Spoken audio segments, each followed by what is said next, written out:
Assalamualaikum warahmatullahi wabarakatuh. Saya Fadlan Kalma. Pada kali ini saya akan membicarakan tentang sistem hukum Indonesia.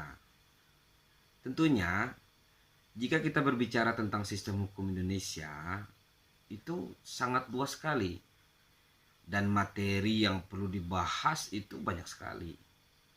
Maka pada sesi kali ini saya akan menjelaskan tentang sistem hukum yang digunakan di Indonesia dan sistem hukum apa saja yang mempengaruhi terhadap sistem hukum yang ada di Indonesia ini. Seperti civil law system, common law system, hukum Islam, dan hukum adat. Untuk memahami sistem hukum Indonesia, perlu terlebih dahulu kita memahami apa yang dimaksud dengan sistem, lalu apa yang dimaksud dengan hukum, lalu baru bisa kita simpulkan apa itu sistem hukum Indonesia. Yang pertama adalah pengertian sistem. Secara sederhana, sistem itu terdiri dari beberapa sub dalam sistem. Jika dia dibawa pada proses, maka ada beberapa proses. Jika dia satu tahap, maka ada beberapa tahapan. Nah, kenapa proses tahapan ini disebut sebagai sistem? Karena dia merupakan sesuatu yang interlock. Dia terkait dan dia tidak boleh keluar dari sistem itu. Intinya adalah sistem itu adalah sebuah rangkaian, sebuah proses, sebuah tahapan yang satu sama lainnya interconnected. Tidak bisa dipisahkan satu sama lainnya. Jadi sistem itu adalah sesuatu yang saling berhubungan dan saling ketergantungan dari masing-masing bagiannya, sehingga merupakan suatu kesatuan yang tidak dapat dipisahkan satu dengan yang lainnya. Contoh pada sebuah mobil. Mobil itu terdiri dari banyak komponen-komponen yang satu sama lainnya saling terikat. Bila ada salah satu komponen yang rusak, itu akan berpengaruh pada komponen-komponen yang lainnya. Misalnya, bannya kempes, maka mobil tersebut tidak dapat berjalan dengan sempurna. Demikian pula bila komponen lain yang mengalami kerusakan, seperti aki yang tidak sempurna, maka mesin mobil tidak dapat dihidupkan. Itu logika sederhananya. Lalu yang kedua, apa yang dimaksud dengan hukum? Immanuel Kant mengatakan bahwasanya tidak ada satupun definisi hukum yang memuaskan. Dalam artian, belum ada kata sepakat definisi tentang hukum oleh para ahli hukum. Ada yang mengartikan sebagai norma, sebagai aturan, undang-undang, adat istiadat, dan yang lainnya. Jadi, pada dasarnya, setiap hari kita akan bertemu dengan yang namanya hukum. Seperti hal yang sudah menjadi kebutuhan kita untuk berkomunikasi sehari-hari, yaitu handphone. Di dalam handphone tersebut, banyak sekali terdapat unsur-unsur hukum, seperti merek suatu handphone sebagai simbol dagang, ada kaitannya dengan hukum merek. Penemuan teknologi handphone merupakan hak paten. Aplikasi yang digunakan pada smartphone merupakan hak cipta. Desain atau tampilan suatu handphone merupakan hak desain industri. Menyebarkan berita bohong, mengancam, menakut-nakuti seseorang dengan menggunakan handphone, itu masuk dalam Undang-Undang ITE. Itu beberapa contoh unsur-unsur hukum yang terdapat pada alat komunikasi atau handphone. Lalu di jalan raya, kita juga akan diatur oleh aturan berlalu lintas. Harus memiliki SIM, harus menggunakan seat belt, tidak boleh menerobos lampu merah, dan lainnya.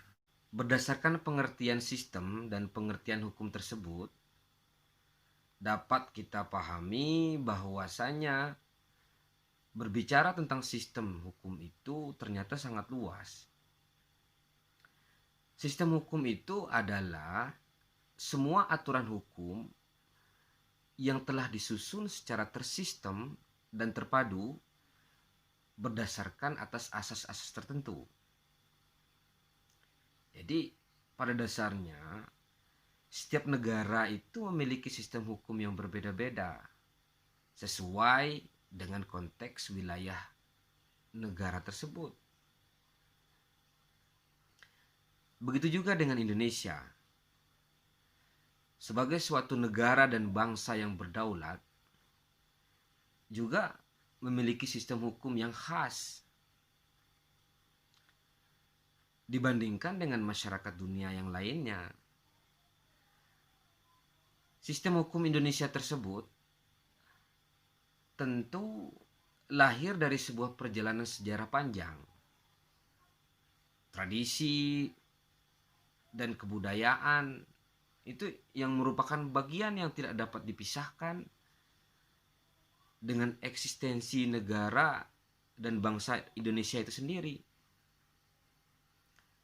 Untuk itu, kita perlu mengkaji lebih jauh sebenarnya Indonesia ini menggunakan sistem hukum apa dan sistem hukum apa saja yang mempengaruhi sistem hukum Indonesia.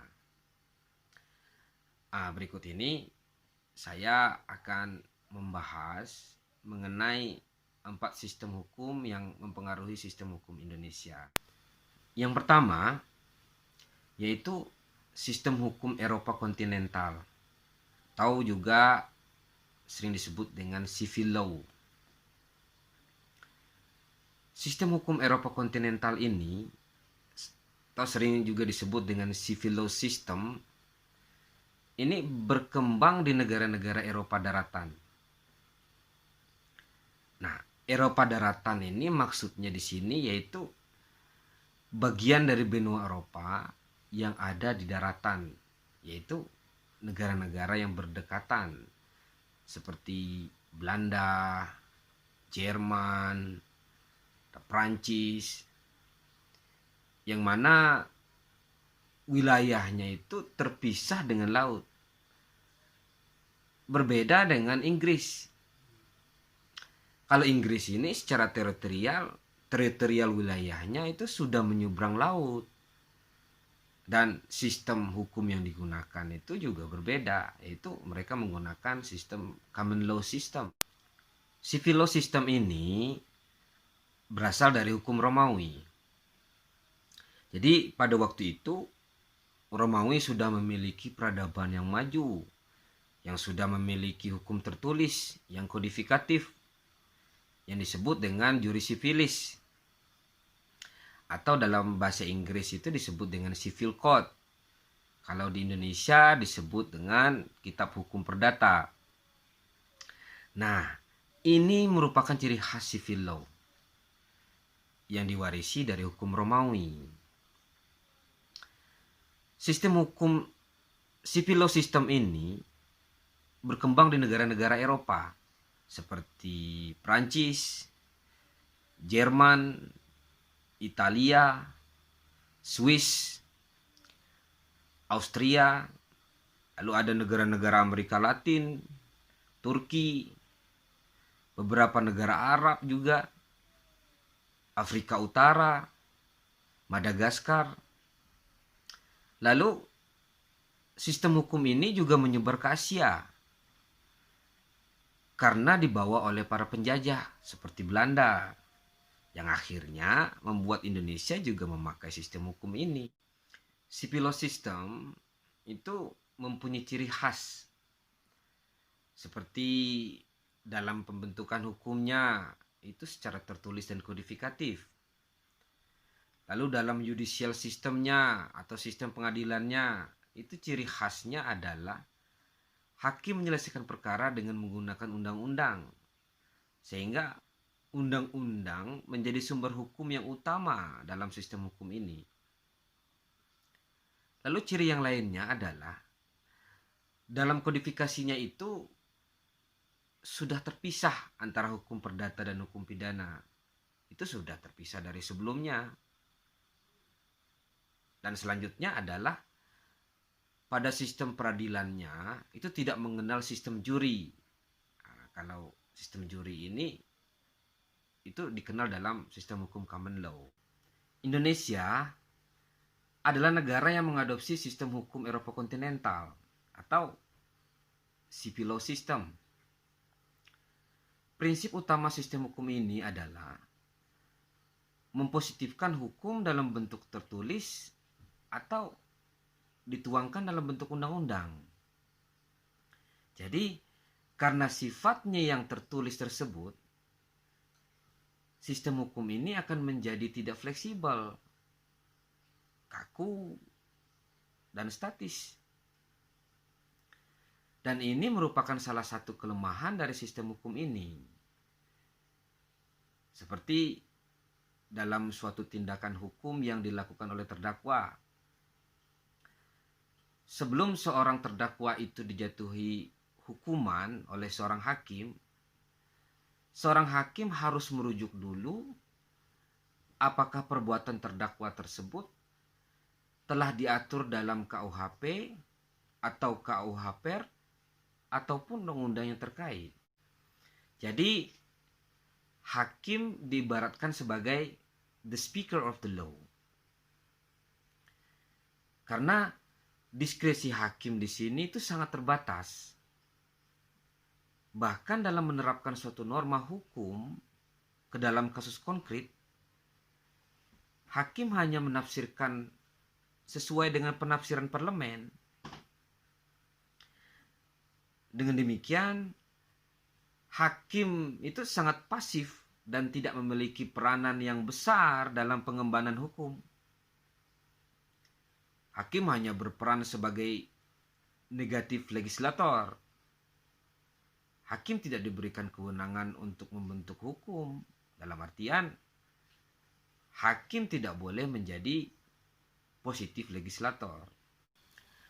Dalam civil law system ini, mengikatnya hukum itu dikarenakan hukumnya itu disusun dalam undang-undang yang terkodifikasi secara sistematis. Dengan demikian, sistem Eropa kontinental atau civil law system itu menekankan pentingnya hukum yang tertulis. Itu peraturan perundang-undangan sebagai dasar utama. Oleh karena itu, tujuan dari hukum tertulis itu adalah untuk menjamin bahwa hukum itu harus pasti atau adanya kepastian hukum. Hukum yang pasti tersebut itu bercirikan adanya kejelasan, baik tulisan dan makna, tidak multitafsir, dan juga tidak ambigu. Jadi berdasarkan konsep tersebut, pengembangan hukum dalam sistem Eropa kontinental atau civil law system itu dilakukan melalui proses legislasi. Nah, untuk itu, peran hakim hanya terbatas pada melaksanakan norma undang-undang yang dibentuk oleh parlemen. Adapun pengaruh civil law system terhadap sistem hukum Indonesia ini terlihat di bidang hukum perdata, hukum pidana, dan hukum dagang. Tidak heran hingga sekarang ini seperti Kitab Undang-Undang Hukum Perdata, Kitab Undang-Undang Hukum Acara Perdata, Kitab Undang-Undang Hukum Pidana, dan Kitab Undang-Undang Hukum Dagang ini masih merupakan peninggalan Belanda. Bukti lain pengaruh civil law itu adalah adanya asas legalitas dalam hukum pidana. Seperti dalam pasal 1 ayat 1 di KUHP menyebutkan bahwasanya suatu perbuatan tidak dapat dipidana kecuali berdasarkan kekuatan ketentuan perundang-undangan pidana yang telah ada. Jadi pengaturan ini tentu menunjukkan bahwa segala peristiwa hukum akan disebut melanggar hukum apabila telah diatur dalam peraturan dan perundang-undangan. Mungkin ini secara garis besar materi tentang sistem hukum Eropa kontinental atau civil law system.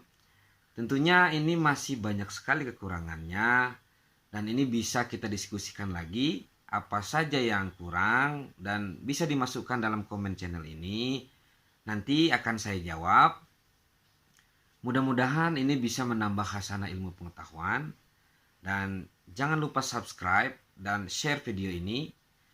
Nantikan lagi sesi selanjutnya bersama saya Fadlan Kalma. Demikian, wassalamualaikum warahmatullahi wabarakatuh.